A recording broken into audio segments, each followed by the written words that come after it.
Welcome to another episode of Safe Space, the podcast for next generation family business leaders. Today we're joined by Ashley Best in Costa Rica. Ashley, welcome to the show. Hola! Nice to be ¿Cómo here. está? Thank you for having me. So before we get started, Ashley, you have a really fascinating journey. Can you share with the audience a little bit about your journey and where you are today and what you're doing? Sure. So I'll start with where I am today in this present moment. I'm in Costa Rica, like you said, and I wear very many different hats. I'm a coach, I'm a therapist, I'm a healer. That's what my clients call me. But former to this, I actually started my career at PwC and I was a CPA for about 10 years. So my journey has been very interesting, and I've gone from a place of feeling like I was very programmed and following the path that I was supposed to be on according to my family, to really trying to understand what I'm passionate about and who I am in this world. And that's where I am today. And the reason that I say I wear different hats and I bring up those different titles is because what is a title and what are we actually doing and how much significance does it actually have? And the more that we take these deep dives and really find out who we are and lead from our heart, we get more and more alignment. So one of the things that is most important to do for me, in both my personal life and my professional life, is listening to the internal compass within my own soul and teaching my clients to do the same. So Ashley, you know what? You talk about listening to the internal compass, right? So the question I have for you is, are we listening to the compass that we've been programmed by or the Mm-hmm. compass that we've designed intentionally? And how do we get from one to the other? So I think we always start with the programming. So to give you some background, my mom worked in finance and my dad was an entrepreneur. And when it came to me deciding what I wanted to take in college, it was always, oh, will you do a business degree? And there really wasn't a lot of choice around that. So at a young age, I thought that I was making my own choice using my internal compass to take a business degree, to major in finance and accounting, to become a CPA. And what I realized along this journey was even when I started at PwC as a summer student, was this doesn't feel right. I'm not surrounded by people that really feel joyful or happy. I don't think they're even really aligned with what they're doing. So it's almost like you get these little pings from the universe or God or your being, whatever label you want to put on it. And when you actually listen to them and question, why don't I feel comfortable here? Why doesn't this feel like the right fit?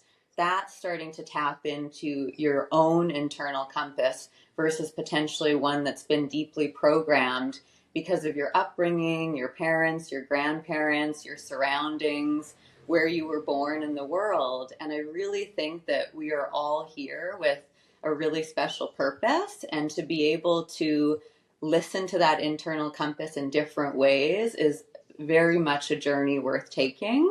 But we have so many distractions today, whether it's social media, Netflix, pharmaceuticals, the list goes on. So to be able to tap into our internal compass and really understand why we're here is becoming more and more important as we deal with more challenges. So you talk about, listening to oneself, and what I'm hearing here is about getting honest with yourself and having the courage to follow your own path. Mm-hmm. So that sounds really scary for a lot of people. I know it was really scary for me when I first started on my journey. So can Mm-hmm. you share from your experience a practical piece that can give you the courage Mm-hmm. to take the first step and then the second and then the third and then the fourth and so on? Yeah, that really resonates with me. Courage and vulnerability, really, they work so closely together where to be courageous, we usually have to be vulnerable. And I think that's the first step where if we take the bird's eye view of our life and really try to look at where we are, we know that there's a little piece that maybe feels like we want to lean towards or lean away from. And it takes us vulnerability to do one or the other. So the first step is, how can I be more vulnerable with myself and then the people that are around me, and start to just do things like speak your truth and really understand that your words have power, your thoughts have power, our emotions have power, and that everything's very, very connected. And for me, one tool that made a huge, huge difference was mastering my morning. So the simplicity of mastering a morning routine or a morning ritual. And when I was working, at this point, I was working in London at a venture capital firm, and I thought, wow, this is supposed to be this super sexy job. And it sounds like that on the outside, but it's kind of the same day in, day out. And I've experienced different iterations of this. I call them mini transitions. And I'm at that point where I have to change something. I'm starting to get a little bit more courageous. I'm starting to feel that vulnerability within me, starting to slowly speak my truth, even have a little bit more of a voice. We have different chakras that run along us, and our throat chakra is our ability to use our voice, to be kind, but to have boundaries, but to speak our truth. So all these words that I'm dropping in are kind of these stages or these iterations that we tend to follow on our path. And when I realized, okay, I'm done with this, I need to make a bigger change in my life because I want to be happier.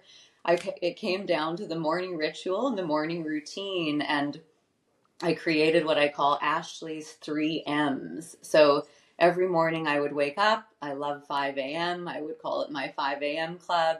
And my 3 M's would be meditate, master, and move. So I would wake up and not even touch my phone, not even look at it. I would meditate. And then master was maybe I would read a book. Maybe I would be working on a course. At the time, I was working on a nutrition course just out of my own joy. And then movement is movement. And when you get really into this ritual, you can give each pocket an hour, but at the same time, you can do each for 5 minutes. So if we want to start somewhere and we know how sacred and special that morning is, instead of jumping to technology, if we woke up and did a 5 minute meditation, if you don't know how to meditate, just sit there in silence. To think and to wait are so important. So, Ashley, it sounds really easy, It right? sounds easy. And the excuses are, I don't have the time, I got other stuff to do. Mm-hmm. How does someone that does nothing start? How Like, does someone that does nothing start? yeah, it's like, how do they make the decision to, I'm just doing stuff and I'm not Mm-hmm. being? Mm-hmm. If you can give them one piece of advice, what's that one thing they can do to just maybe shift their mind to realize that this is important for them? Mm-hmm. So I think what comes up when you say that is there's this piece around resilience and perseverance, and we all have, I like to call it a secret vial of perseverance and resilience inside of us that we don't always tap into. So reminding ourselves that we have that is really giving ourselves more self-love. And if I go full circle with that, it's understanding that we do have the ability to make change. So what is that tiny little shift? What is that tiny little thing that they can do every day when they're really struggling to make a small shift? Look yourself in the mirror and say, I love you. And remind yourself how empowering you are. Because that's where it lies, is that we don't believe in ourselves. We've been in struggle. How many times have I been at I call it, the valley, right? The bottom of the U. How many times have I had been at that very bottom and just felt like I'm just so tired of climbing out of this? When am I going to get to that mountain again? Well, it all comes down to self love. And I remember a long time ago, somebody said to me, look in the mirror and say, I love you. And I thought, oh, okay. I'll do that at some point. Of course, I didn't do it right away. Maybe I did it weeks later. And I just burst into tears because to look myself in the eyes and remind myself of who this beautiful person is that's just been living in the shadows and in struggle was really, really important. So I think that's a baby step, but really a big step.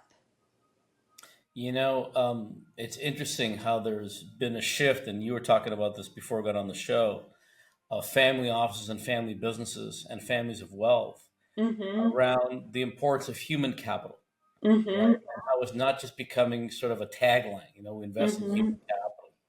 So, can you share with the audience, the conversations you've been having with family offices that and Mm-hmm. Why the shift, and what's important, or what are they realizing as a result of that? Well, they're starting to realize just how important this umbrella is of wellness, whatever things we want to put under that, because without actually focusing on these things, it's really hard for the other things to be able to advance. And a lot of these family offices are using the word human capital now, but what I've noticed is that they're still really trepidatious, and even though they're dipping their toes in, and they're starting to understand and see how the world is shifting, they're not exactly sure how to integrate it.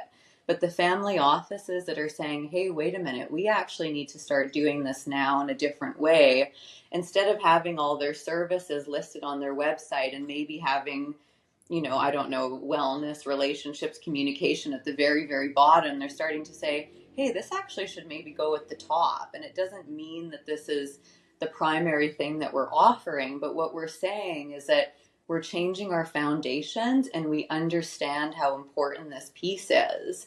And the more that we ground ourselves within this foundation, the more success we're all going to have. It's interesting you say that because we tend to forget that every human being, regardless of stature or wealth, or gender, has pain. We Mm-hmm. all carry pain, and we all have fear, right? And the journey has been around avoiding the pain and not facing the fear. Mm-hmm. I read in a book a quote that I absolutely love, and I love your comments on this, is that you cannot find yourself in what you've built to define yourself. Mm-hmm. And when you say that, the word shame comes up. I think a lot of us feel deep, deep shame, and we don't exactly know why. Maybe there, of course, we know why to some degree, but it's a word that requires a really, really deep dive. And we feel shame because we're not doing our best, because we're programmed to do something that isn't even in alignment with us. Right. And when I sit here and really feel into that, I think, gosh, I've been working with the word shame a lot over the last month, because these things are so deeply ingrained that there's trauma with a big T and trauma with a little t, and I've had a little bit of this and a little bit of that, and maybe a lot of this and a lot of that. And we go through these iterations of healing. We do the work, no matter what that is, but they resurface. And when it resurfaces, we're being asked to work with them differently. It doesn't mean that we haven't done the work previously. It's that we're almost being acknowledged that, hey, you did the work on that, and that was really amazing, but shame is coming up again. Why is shame coming up? How does that relate to your childhood? How does that relate to your parents? It usually relates to childhood and our parents. And if we come back to that, how can we do a different type of healing?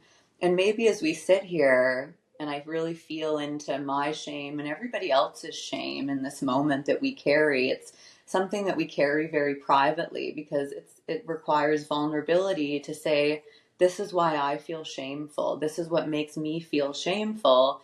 Maybe that's a moment for us to just step into some breath work and I think just it's a great center idea. ourselves and ground Let's do that. ourselves. So let's get comfortable.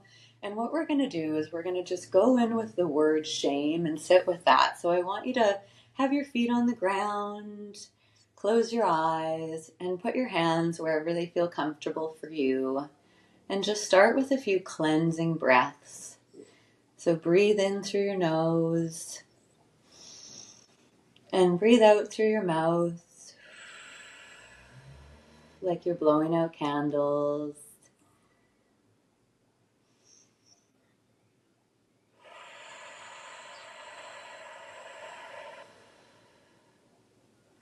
We're just going to start by grounding ourselves with our breath and reminding ourselves how powerful our breath is as a tool that's available to us at all times.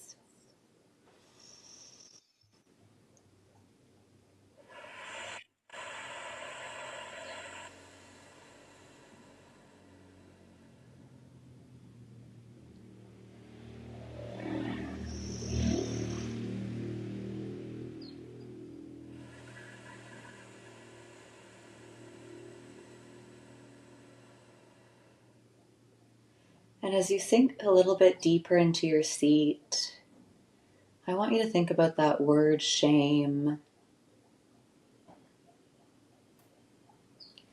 And just go back to a little version of yourself. Maybe you're 4 years old, maybe you're 7. And think of a time where you felt shame as a little child.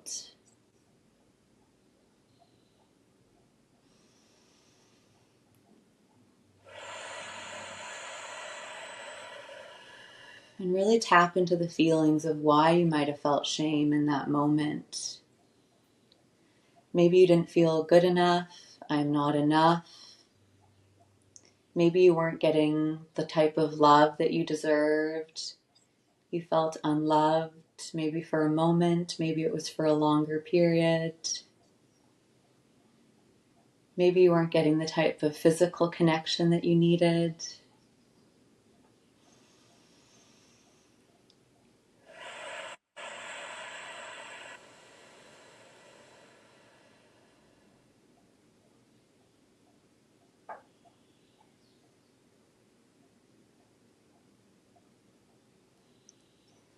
And as you sit with that, start to envision yourself as an adult and how some of those words, those thoughts, those feelings still exist within you today, within the family system.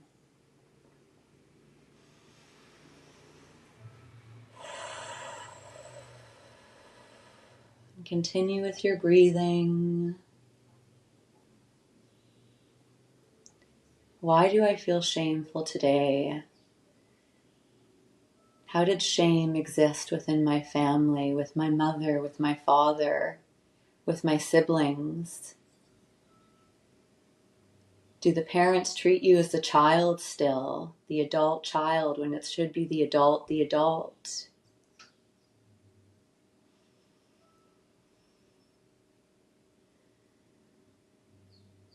And as I sit with that with you, I want you to start to focus on knowing that you are the medicine. So start to empower yourself. You know that you felt shame, but you also know that you are the medicine. I am the medicine. And what are things that you did as a child, a young adult, an adult, to be able to clear that shame from your body? Maybe it's as simple as going for a run, having a great workout, cooking a beautiful meal, having a heart-to-heart communication with somebody in your family. How have you cleared that shame previously, and how do you clear it today? And really feel into that. Was it a therapy session?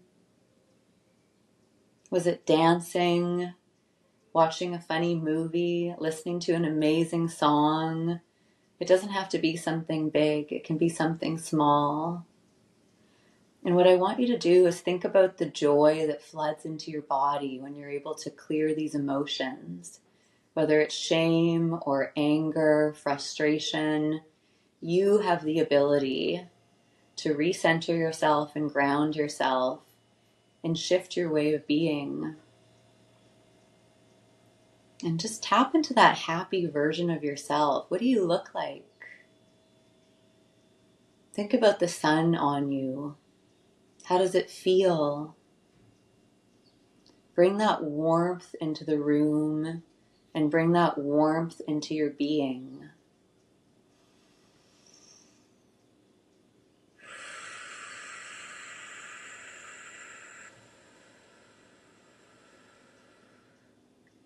Think about that happy version of yourself when you were a child, smiling.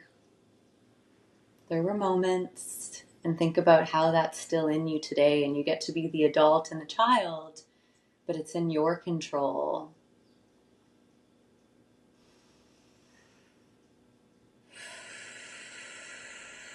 And just breathe into that for a moment more. Accept joy and love and happiness into your life more often, and know how quickly you can shift from one to the other. And the more that we do these exercises, the more that we believe and understand how powerful we are, the more we get to sit with happiness. and love and freedom.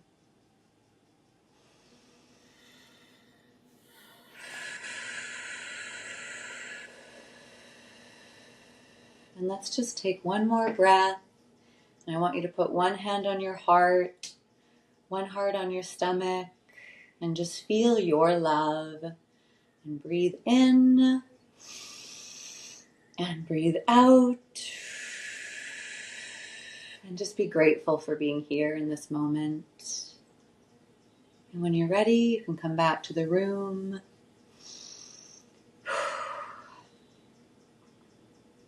Hi, you're looking more radiant. Ashley, thank you for that. And it just reminds me, family offices and families of wealth and family businesses. The human beings are the most valuable asset class in the system. Mm-hmm. And the pain and the fear and shame, which is part of the pain, is in the way of human being connections. And I believe, that it's important that family businesses, family offices, and their advisors recognize the importance of what human capital truly is. Mm-hmm. Because until we get that piece right, no governance, no trust documents, no amount of wealth is going to create emotional safety for those family members. Yes, I agree. And I see that lion picture behind you, and I just have that lion heart coming in. And the words community and connection and love. And knowing the more that we lead with that, with integrity and honesty of who we are as beings, the more beautiful things will unfold. And I think Yeah. families, we want this. We want that connection. We want that peace. Life is really tough when we're not getting along, when we're working against each other. So, how do we Yeah. show up like this instead of where one person is going like this and one person is going like this, right? Yeah. Families, you're right. Families want this. They just don't know how to get past Yeah, the pain and the yeah, fear and the humanness. yeah, it's true. And I had a recent experience that I'll share with my own family, which just goes to show how challenging some of this stuff is that people get really heated. They say things that they don't want to say. They send, long emails or text messages that are just filled with negativity. And, my mom had sent me what we call a 15 pointer of, you're this, whatever it is. That's not the point. And then I had responded and, really just with anger. And then the next day, she sent me a picture of the cat that was on the dining room table with this beautiful bouquet of flowers saying, Theodore loves to smell the flowers. And I thought, that's cute. But, and I commented something nice, but I thought, boy, did we ever just sweep that under the rug? And then everything's fine because we brought an animal in to it. Yeah.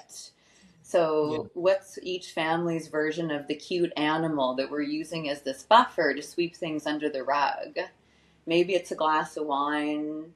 It doesn't matter what it is, but we all use things to distract us from actually working together and moving forward. And the brushing under the rug, it's got to stop because it's generational. And we're being asked as these new generations to come forward in different ways and actually make generational change and say, we're not brushing things under the rug.